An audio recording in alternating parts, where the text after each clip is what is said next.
Humans produce nearly 7 million tons of food waste a day, and all of us are contributing.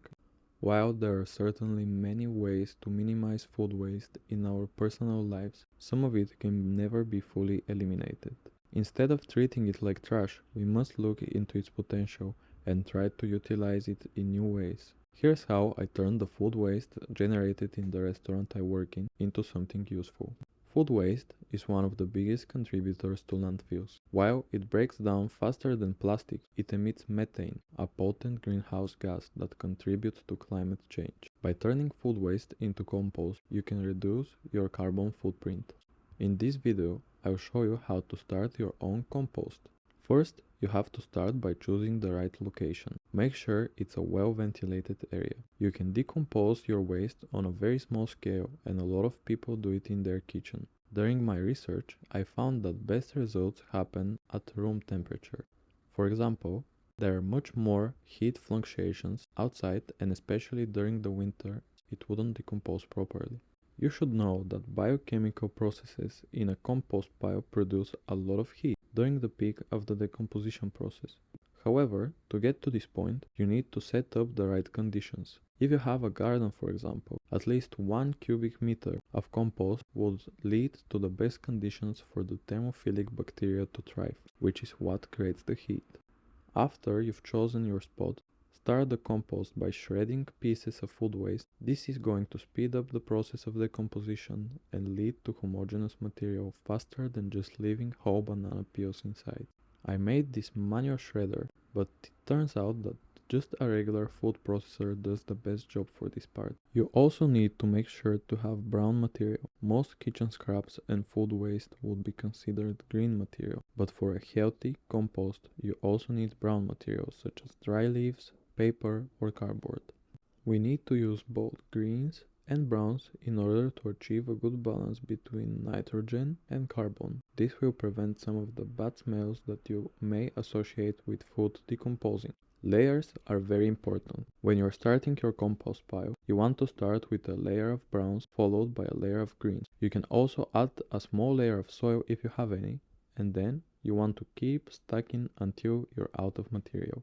You can pour some water when you first start your pile. If it's dry, for the rest of the process you need to keep maintaining the right amount of moisture. Your compost will likely need some more water. You should always aim for it to be like a wrung-out sponge, generally moist and soaking up the water. It should certainly not be waterlogged. Now that you have started your compost, you need to aerate it. That means you'd have to turn it in order to let oxygen in there. Once or twice a week is usually enough. You can also keep on adding new waste to your pile. Just make sure you monitor the temperature every now and then. A well-functioning compost pile generates heat. A warm pile indicates active decomposition. Same goes for water. Monitor the moisture levels. And finally, the last step is to just be patient. It might take months until you get some of the black gold, but in the end, you can use it as a fertilizer for your houseplants or garden if you have one. Biomaterials are a new domain of art and design that is truly starting to take off, giving us a new positive outlook. Bioplastics are a hot topic and state-of-the-art technology that engineers and designers are racing to develop further. The main aspirations of the new materials is to introduce an alternative to plastic which is produced using fossil fuels that are hard to recycle and reuse. A lot of startups are working towards creating sustainable alternatives to plastic products. For example, food packaging made from seaweed or fungi. I believe that if we all adopt genuine, regenerative sustainability as a core value for shaping our new reality, many new possibilities can be reviewed in various industries. I have also tried to create a biomaterial of my own. By using food waste and combining it with some easy-to-get ingredients, I have started to make progress in experimenting with recipes in order to create something that is biodegradable, easy to use, and yet can be utilized for many purposes just like plastic can. I started experimenting with using the food waste from the restaurant I work at, and here's the recipes I have discovered. All the ingredients I use are natural and 100% biodegradable. Just like during composting, we'll start by shredding the waste to make it into a homogeneous mixture. Then, I add some spices. They will make the final product have a pleasant smell, and also some spices and herbs like cinnamon, rosemary prevent mold and bacteria from further developing.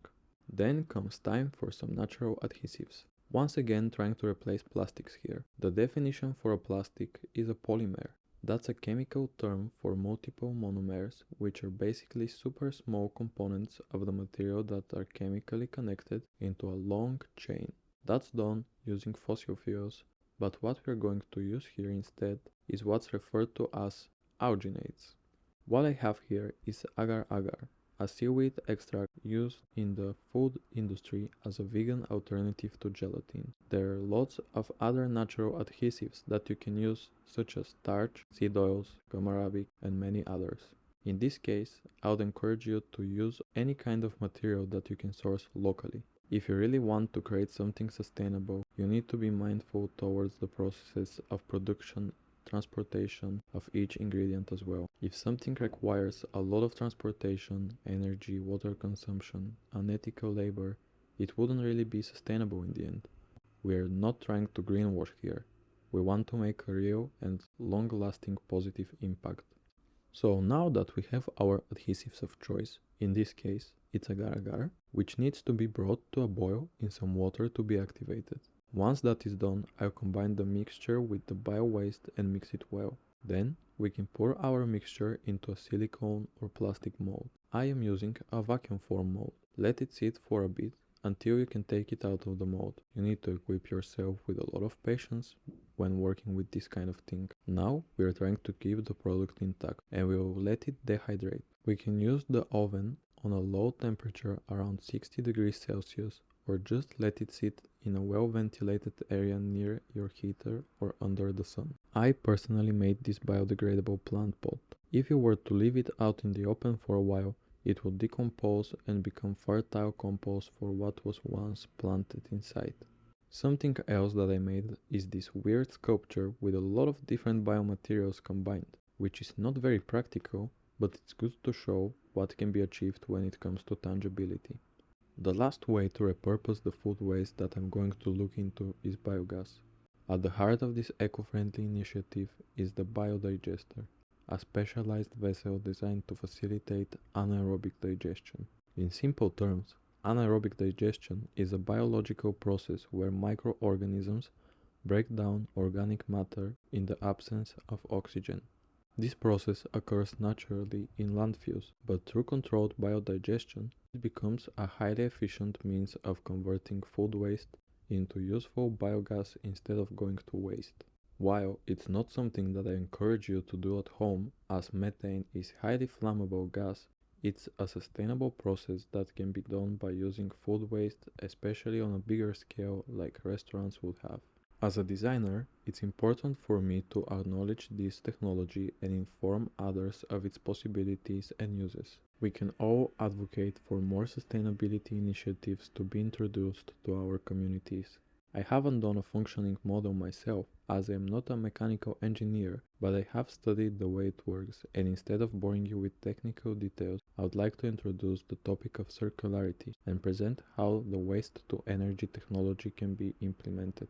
Circularity refers to the concept of designing, producing, and consuming goods and services in a way that prioritizes sustainability, resource efficiency, and waste reduction. Unlike the traditional linear economy, which follows a take, make, dispose model, circularity aims to create a closed-loop regenerative system. I've made a little diagram here to present my vision for a circular system. Let's start with the fruit and vegetable farm where food is grown. Then, they go to the restaurant kitchen. Delicious food is produced out of it, but also a certain amount of waste. In a linear economic model, this waste will be seen as useless and will be thrown out on a landfill with all different kinds of trash. But in a circular system, we can shred the waste and compost it and fertilize the soil for the very farm where the vegetables came from. This is the most simple example of this sort of system.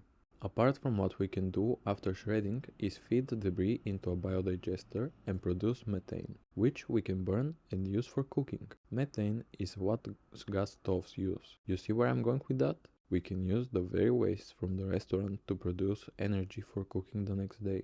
It's not certain if the waste from cooking would be enough to power the whole kitchen single-handedly, but it could certainly relieve the industrial energy consumption of the restaurant while proving some additional benefits like cutting financial costs. And one last example for what we can use the shredded waste for in a circular system are biomaterials. We could make a product with the process discussed earlier, and when the life of the product comes to an end, we could throw it back to the compost pile or back to the shredder for a full circular lifespan.